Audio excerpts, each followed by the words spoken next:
Could downsizing be right for you? Are you on the fence about downsizing your home because you're just not sure it's the right option for you?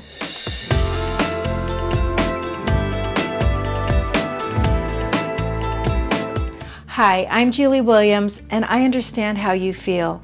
There are so many benefits to home ownership, but there can come a time when it just makes sense to downsize and simplify.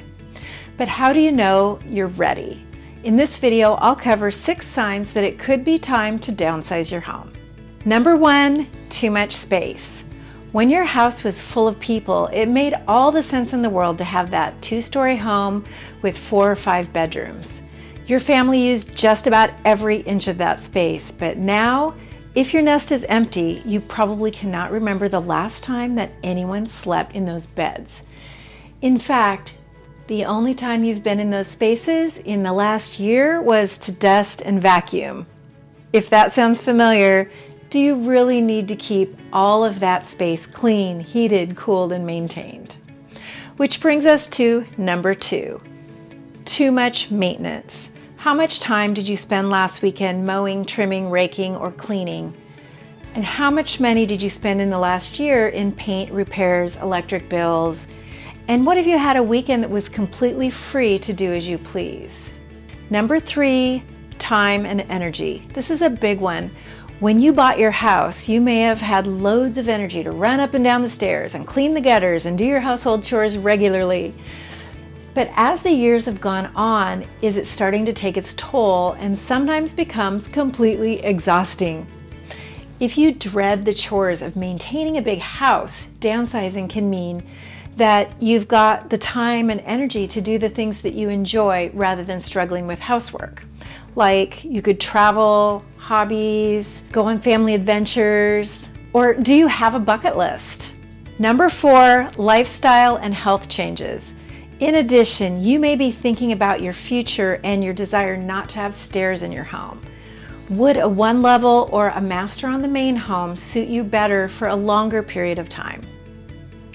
Number 5, financial goals. If you're near retirement, you may want to save money to prepare, or if you've already retired, you may be looking at ways to stretch those retirement dollars and reduce your annual expenses. A smaller, less expensive property can do that by lowering utilities and property taxes, insurance, mortgage costs, and so forth. And finally, number 6, profit and equity. Speaking of mortgage costs, when was the last time that you checked on your current home value? You may be sitting on a gold mine in your current home, depending on how long you've been there. If you've been in your home for several years, chances are you've got quite a bit of equity built up. You may even be able to purchase your next home without a mortgage. Or you may even decide to cash out and travel around the world. The possibilities are only limited by your imagination. Now, that's a lot to think about, I know, but the point is that if you recognize yourself in any of these scenarios, it may be time to entertain the idea of downsizing. Many homeowners are realizing that living large doesn't always mean bigger is better. Give me a call, and if you'd like to discuss downsizing options in more detail or any other real estate related questions, I would be more than happy to talk with you. I'm Julie Williams, Principal Broker with Elite Real Estate, and whether upsizing or downsizing, my service will move you.